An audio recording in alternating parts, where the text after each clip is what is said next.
EN-US. It's 75 BC. A young Roman patrician, 25 years old, is sailing to Rhodes to study oratory. His name is Gaius Julius Caesar. As his ship approaches the island of Pharmacusa, pirates surround it and board, taking everyone captive, including Caesar. They hold him for ransom. The pirates demand 20 talents. Caesar laughs in their faces. He tells them, "Are you serious, guys? I'm worth 50. He effectively raises his own ransom by 2.5 times. While his men travel to Greek cities to gather the money, he spends 38 days on the pirate ship. He makes them listen to his poetry, and if they don't praise it, he calls them illiterate barbarians. He plays games with them, jokes around, and with a smile, casually promises, 'When I'm released, I'll come back and crucify every one of you.' The pirates roar with laughter. What a funny guy." The ransom arrives, and Caesar is released. He immediately goes to Miletus, gathers several ships, returns to Pharmacusa, finds the same pirates in the same anchorage, and captures them all. Before handing them over to the proconsul of Asia, he does exactly what he promised. He crucifies them.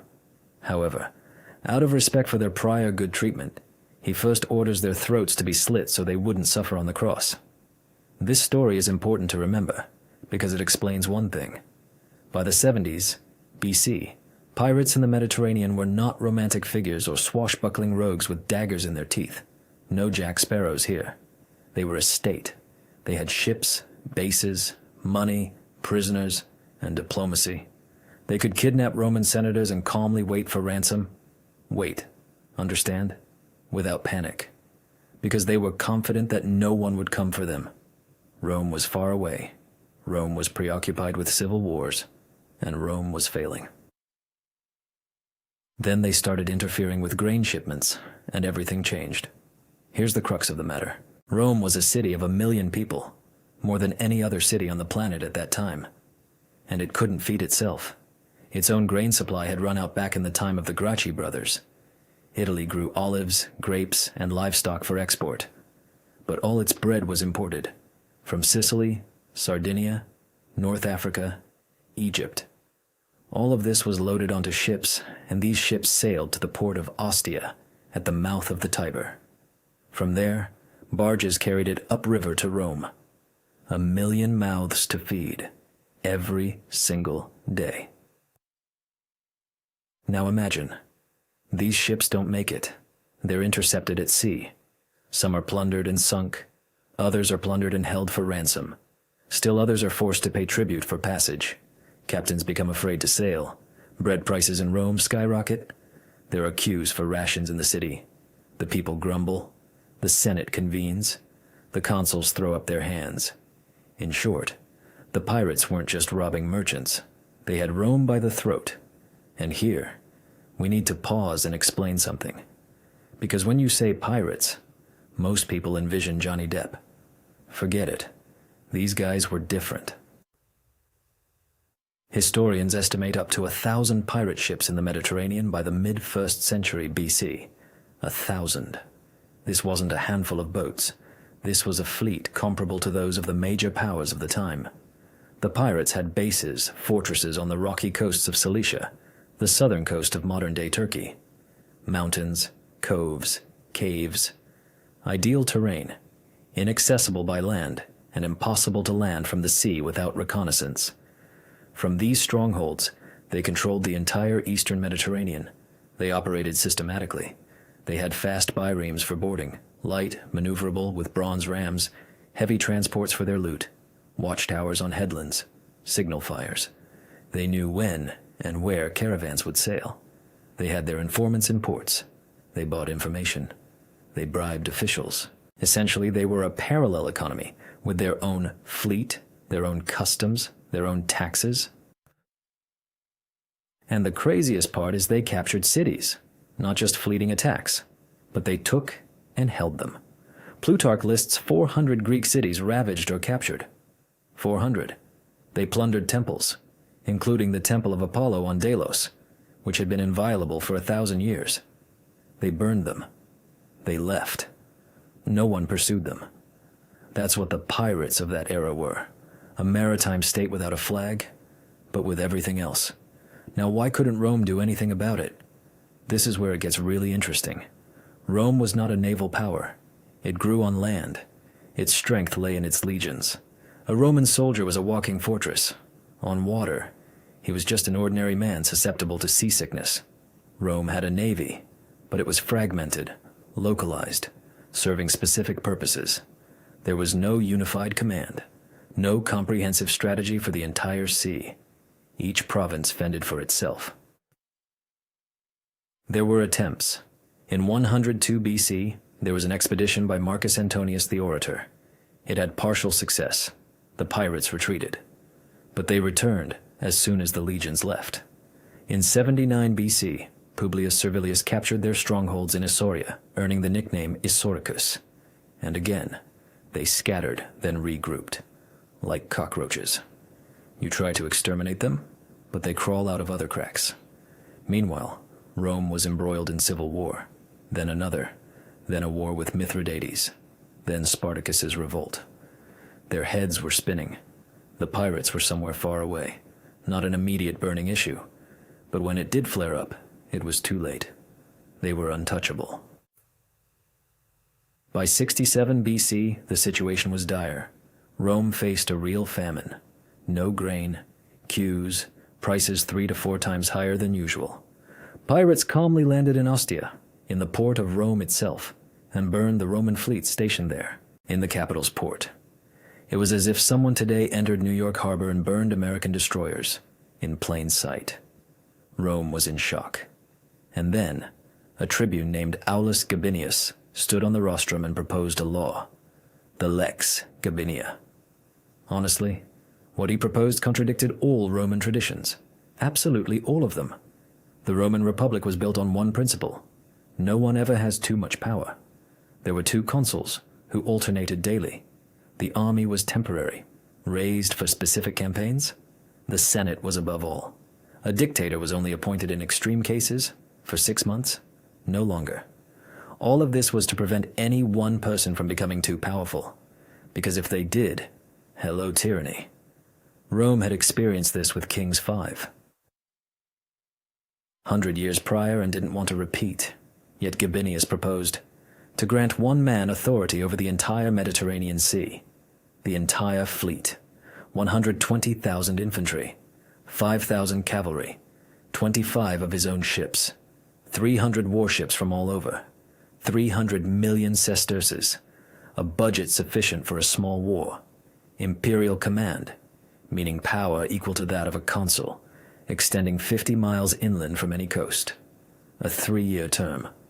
No, seriously, this had never been done before, with anyone. One man against an entire sea, with power that even a dictator didn't possess. The Senate erupted.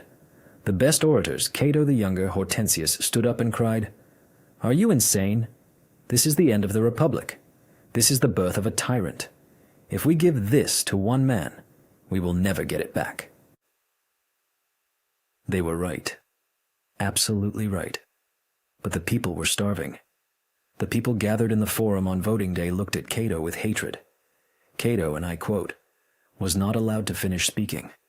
He was pushed, spat on, and dragged from the rostrum. The law passed, almost unanimously. Popular assemblies can do such things when people have nothing to eat.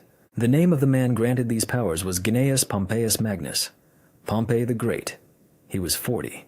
He had victories in Spain, in Africa, and had crushed the remnants of Spartacus's army. He was Rome's most popular general, and he was a systematic man.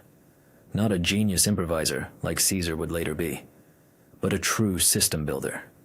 He knew how to construct structures, allocate resources, and stick to a plan. Wait.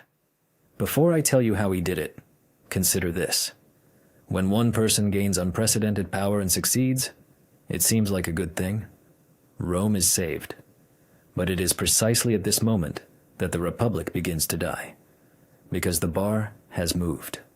Now, it is possible to give one person everything. Now it's not a prohibition, but a precedent. And Caesar would later use this precedent. But for now, The grain isn't coming, and Pompey needs to roll up his sleeves. How he did it. This is what we're here for today. Look, the genius of the plan wasn't in some military know-how. Biremes, rams, boarding, all that existed. The genius was in logistics. Pompey understood something no one before him had. Pirates couldn't be defeated by a navy alone. They could only be defeated by geography. He took a map of the Mediterranean and divided it into 13 zones, from the Pillars of Hercules, modern-day Gibraltar, to Syria, from the coast of Gaul to Egypt, the entire coastline. Each zone had its own area of responsibility. In each zone, he placed his legate, a deputy with full authority. Each legate had his own fleet, his own army. 13 men, each responsible for a segment. The logic was very simple. Before, pirates operated by attacking in one province and fleeing to another. Provincial fleets pursued them to the border, and that was it. Beyond was foreign territory. The pirates would go rest, then return. Pompey closed this loophole. Now there were no borders, only one jurisdiction, his. A pirate couldn't hide in a neighboring province because the same fleet with the same authority would be waiting there. This, incidentally, resembles modern anti-drug cartel efforts. As long as each country works independently, cartels simply cross the border. As soon as there's shared coordination, the border becomes impassable. Pompey did this 2,100 years ago. Without radios, without satellites, without databases, using messengers. Furthermore, he didn't start with the pirate lairs in Cilicia, as everyone before him would have done. He started in the west, from Gibraltar, and slowly, methodically, with 13 separate operations, he drove the pirates eastward, like sweeping with a broom. He cleared one zone, the pirates fled to an adjacent one, and there, another legate waited for them. He cleared the next, they fled further, and so, from Gibraltar to Cilicia, step by step, a wave. The pirates thought they were escaping, but in reality, they were being gathered into one place, where they were expected. He set a deadline of 40 days for the western part. He completed it in 49, 9 days behind schedule, and this was despite him setting sail at the beginning of spring, when navigation was just opening, winds were unstable, and ships were still being recommissioned. 49 days, and the entire western Mediterranean was clear. Thousands of pirates were captured, hundreds of ships burned, some fled, to an obvious destination. Now, the east. Pompey gathered his main forces and moved on Cilicia. This was the heart of the pirate empire. Mountains, coves, fortresses. They wouldn't surrender. They would fight. But here's what Pompey did, and it shows he wasn't just a soldier. At Coracesium, the main pirate stronghold of Cilicia, he trapped them. He didn't assault immediately. He showed force, showed inevitability, he set up a blockade, and in parallel, he sent envoys to pirates in other strongholds with an offer: surrender without a fight and be spared. Not just life, land. I will give you land, tools, livestock. Become farmers. Some pirates laughed, some agreed, and this broke their entire system. See, until this moment, pirates lived by the principle: we have nowhere to retreat. If caught, they'd be executed. So they would fight to the last. Pompey broke this logic. He said, there is a way out. Not victory, but life. Surrender, and you will farm the land in Asia Minor. And many surrendered. Because no one wants to fight endlessly with a man who has 120,000 soldiers, especially when the alternative isn't death, but a farm. As a result, the decisive battle, the naval engagement off Coracesium, proved short. The pirates cornered, resisted but without hope. Pompey won.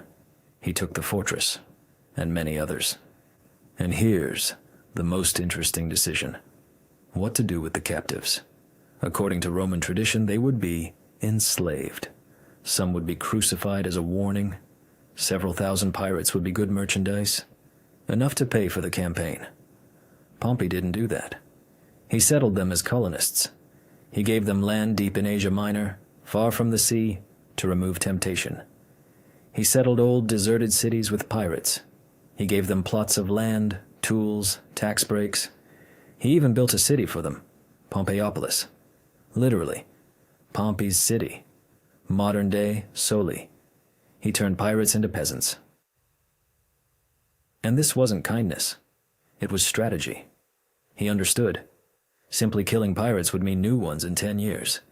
The next generation of hungry young men in the same Cilicia, with the same mountains, the same coves, would once again take to the sea.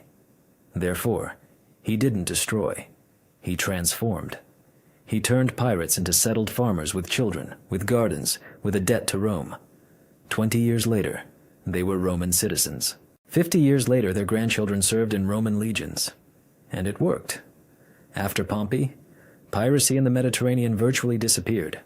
For 250 years, 2.5 centuries, as long as the empire stood and Rome maintained its fleet, the Mediterranean was a Roman lake. Mare Nostrum, our sea. 3 months. 3 months. And what Rome couldn't deal with for 40 years was done. And done in such a way that it didn't recur. Stop. Go back. 3 months. This is what he was given a 3-year term for. 3 years of authority, which he fulfilled in 90 days. What does that mean in practice? He could finish in 3 months, but he still had almost 3 years of authority. And now, pay attention. This is where the real story begins. A year later, Pompey would receive his next mandate, the Lex Gabinia. He was given command of the entire eastern campaign against Mithridates, with even greater powers. And he would win it. He would return to Rome with so much gold, such military glory, such popular affection, that he would be stronger than the Senate. That same Cato, who had cried that they were creating a tyrant, would be proven right. But it no longer mattered. The bar had been moved. The precedent existed. One man could gain everything and then return it. Pompey, by the way, would try to return it.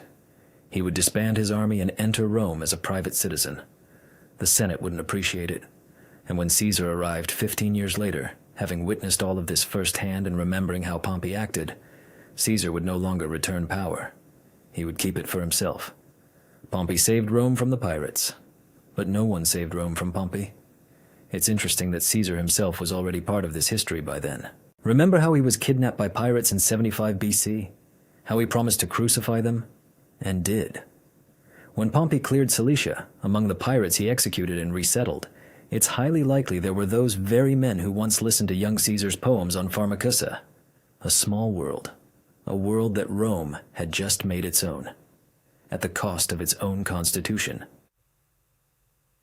And what happens when a republic loses its checks and balances, and one person after another begins to carve off chunks of its power? That's a separate grand story. And it begins with that very Caesar, the same one who laughed with pirates in captivity. The same bench. The same boy. Only now he's 40, and in his hand isn't laughter, but the 13th Legion. And before him is a river, small, knee-deep, called the Rubicon.